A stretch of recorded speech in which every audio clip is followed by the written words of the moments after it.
And folks, um, that's a very sad moment for the country. A few months later, um, there was another very widely watched live televised event, which is the Beatles coming to America for the first time, playing live on the Ed Sullivan Show. And this was all happened at the Ed Sullivan Theater here in New York City. Ed Sullivan Theater is now, I believe it's the CBS Theater. I know it's where The Late Show was recorded before the pandemic. I think maybe they're back there now, actually, in the theater and not in Stephen Colbert's basement. But the Beatles landed at, I believe, JFK Airport. Not, I don't think, yet called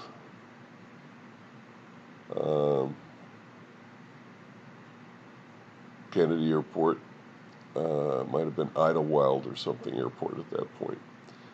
And stayed at the Plaza Hotel right on Central Park in the southeast corner of Central Park, the Plaza Hotel, where I think they took over most of a floor, and there were fans screaming outside for any sight of a Beatle.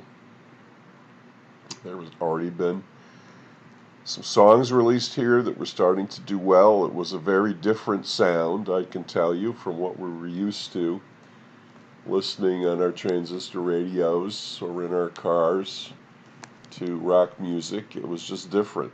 There was something Scottish or something about it. I don't know. Different chords, different sound. And believe it or not, their haircuts. No one had ever seen haircuts like this. No man had long hair like this. You know, one out of a million maybe had it. Everyone had their hair kind of slicked back, very cut short, not wearing bangs for the most part, unless you were a little kid maybe.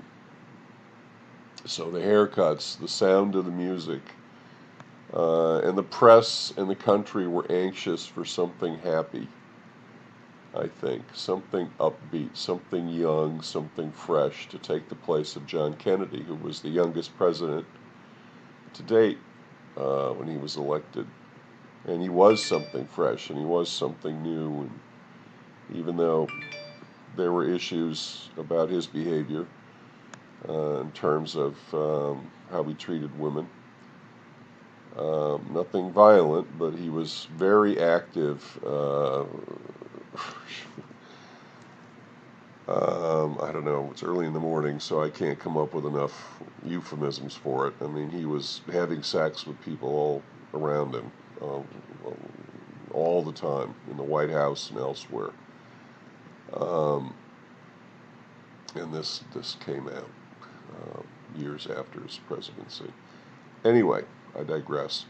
73 million people watched the Beatles perform live on the Ed Sullivan Show on a Sunday night, February 9th, 1964, and the country was ready for it. Now let's watch that first performance.